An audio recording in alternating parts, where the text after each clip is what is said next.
Good morning. I'm Wayne. This is One Sober to Another. I'm an alcoholic who drank for 23 years and I've been living sober for 7 years.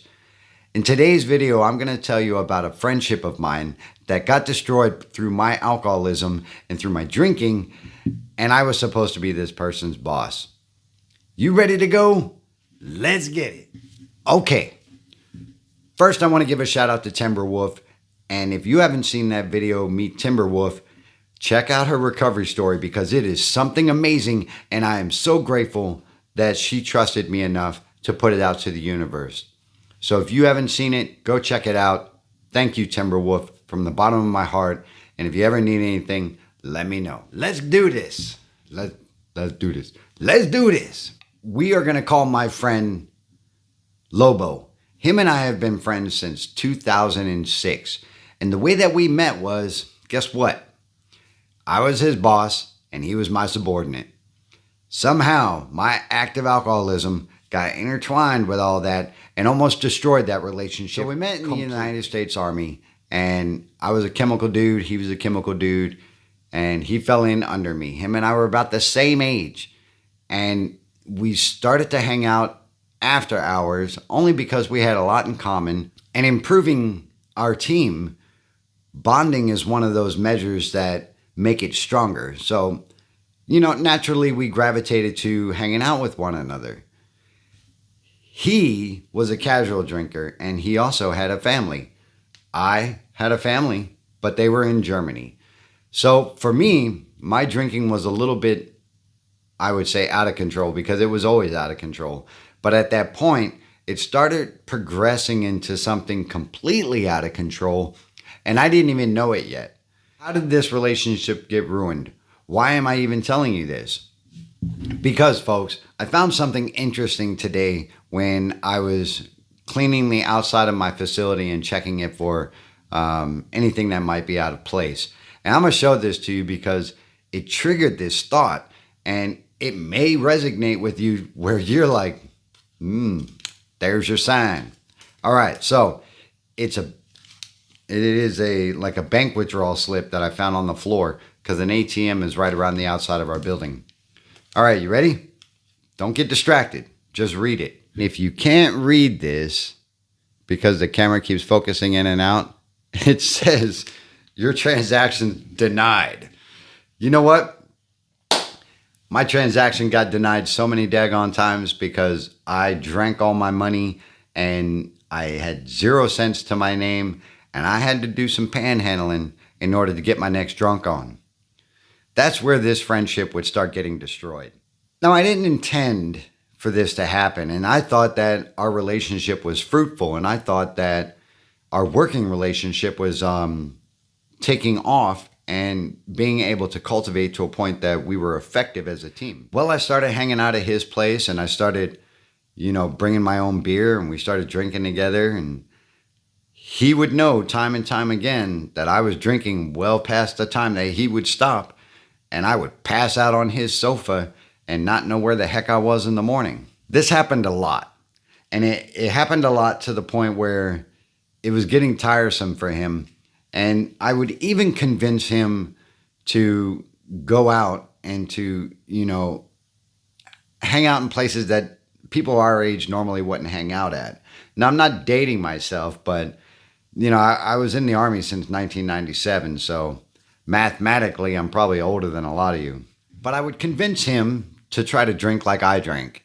And I'm telling you, I should have felt bad about it. But at the time, I wanted someone that wouldn't judge me for how much I was drinking. So the best way to accomplish that was to make them drink like I was drinking. Some would say he was a lightweight. Some would say he couldn't keep up. But you know what? I was in trouble, and my body didn't know when to stop, and my brain didn't know how much was enough of poison in order to try to start getting rid of it. So I would try to make him drink like me. And I would have him go into places where he normally wouldn't go and do things that he normally wouldn't do. And it started to get uncomfortable for him. And, I should have been cognizant enough to say, hey, look, if you don't want to party with me, that's cool. I'm just going to go do my thing and everything else. But I couldn't, folks. I couldn't let that lifeline go. And I didn't know how damaging that would be to a friendship, because as this little piece of paper says, transaction denied. My transactions were getting denied at the bank. And guess what? I needed a bank. And that's where that friendship would start to get ruined. I would start to borrow money from him. I would start to literally beg for him to buy me beer. And, if you've had a friendship or a relationship that it became you taking and taking and taking in order to feed your habit, whether it's smoking, drinking, using, whatever it is. If you've had a relationship with like that, it starts to fall apart rather quickly, because that other person, that other life, that other human starts to get really daggone tired of being your handout. Does that make sense? If it does, drop your comments below, folks, because I'm telling you what, on this Sunday, somebody's going to get something from that. And we're glad you're all here. All right. So, not to drag this out any further than it should be, but I will describe to you a situation to where I encouraged my friend Lobo to go against his morals. And I still feel bad about this today. And I also feel bad about the people that were involved and what it may have done to their perception of their leaders. One morning, we were scheduled to play paintball as a team building exercise for some soldiers. Him and I had been drinking. Like I told you, I encouraged him to drink like me. Him and I had been drinking all night long. And I think it was like 6 or 7 in the morning to where my phone started pinging, So I woke up and from my drunkenness, and I probably was passed out only for like an hour. And it was a soldier saying, "Hey, where are you guys at? You're supposed to pick us up." And so I went and I told my friend Lobo, I said, "Look, man, hey, we got to go get these guys. We told them we go play paintball." Now, I don't really recollect how this all transpired or how we ended up getting into a truck, but we did. And we didn't do it empty-handed. I knew that there was no way I was getting through this day without being drunk. There was no way that I was going to not go into withdrawal, that I was not going to be in cold sweats, that I was not going to have my heart pounding unless I got some more drink. So we packaged up a 12-pack or so, and we put it in his truck, and we proceeded to go get these folks. Now, I was drinking the whole time, and as a matter of fact, 2-3 beers in, I curved off those withdrawals, and I was ready to just hit the accelerator and go. So we picked up these people, and they got in. They saw that we were drinking, and they still got in anyway, trusting that we would get them where they needed to be. Now, I'm not proud of this story, and I'm not encouraging this in any way, shape, or form.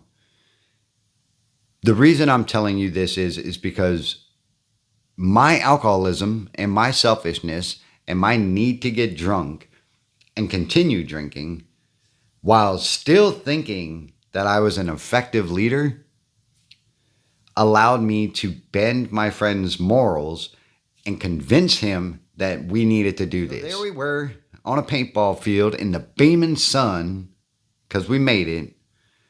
I was drinking. The soldiers were playing paintball. My friend was Lobo. He was out there too on the field playing with them. And, he was starting to sober up. The alcohol was bleeding out and, leaving his body and everything else.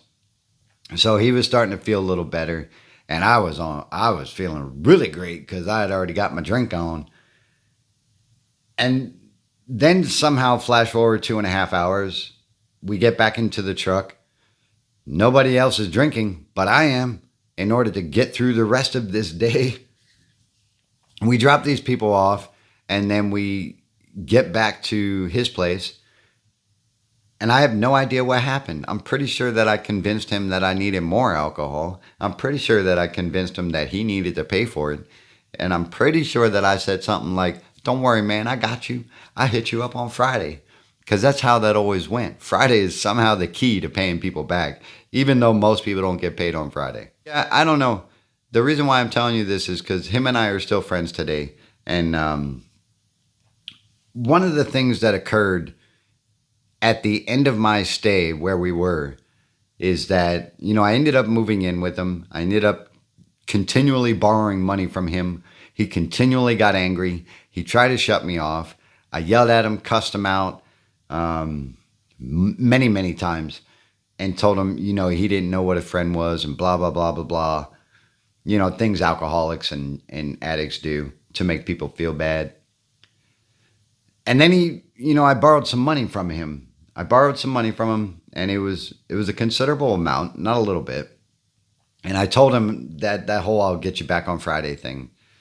Well, that Friday never rolled around, folks, at all. And he was getting tired of it. And he was at the point where he knew that he was enabling my behavior. And this is where Lobo was a good friend, and I was still the a-hole drunk. He cut me off, and then I hadn't paid him back yet, and I continually said I would. I used to make up this story that my wife took all the money out the bank and everything else, and that's why I couldn't pay him back. So he gave me a little leeway. And then it got to a point where he was like, nah, screw this. I need my money. I need my money, man. And so he told my supervisor, and they gave me an ultimatum that I had to get this money in order for him not to go further with, disciplinary action and everything else. So I got the money somehow. I don't even remember how. I think I borrowed it from my wife. Made up some story about that too, probably. Then I got ready to leave the facility or this place where we worked and lived, and I had to go back here over to Germany again. I had been living in this apartment. Don't ask me about the in-between about living with him and then living in this other apartment. I have no idea of any space of time within there. Now, sometimes I get little flashes, but this is where this goes. My apartment was destroyed. Now, if you've seen a couple of my other videos, there are stories about the same thing. There was thousands of beer bottles everywhere, once again. And I had been on vacation, I think, at the time, back in Germany. And I called him up. I said, look, man, I need your help. And he's, of course, said, screw you. I'm not doing anything for you. I said, look, I need your help. Can you clean out the apartment and get it squared away so it can get inspected and I can be clear to that? He did it. I'm pretty sure it was reluctantly, but he did it. This is a good friend, Lobo. Not only did he show me the hard love that I needed, he stopped enabling my behavior, but he took care of me in the end. And not because he had to, but because he's my friend. And still to this day, he's been through several surgeries. He's retired out of the Army since then.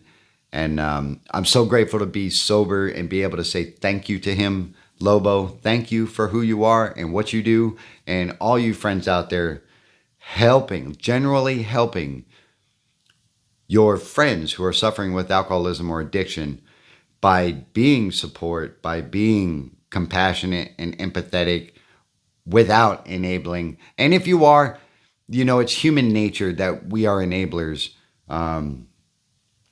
because we love people and because we want them to be okay. And we don't know the damage that we're doing through enabling.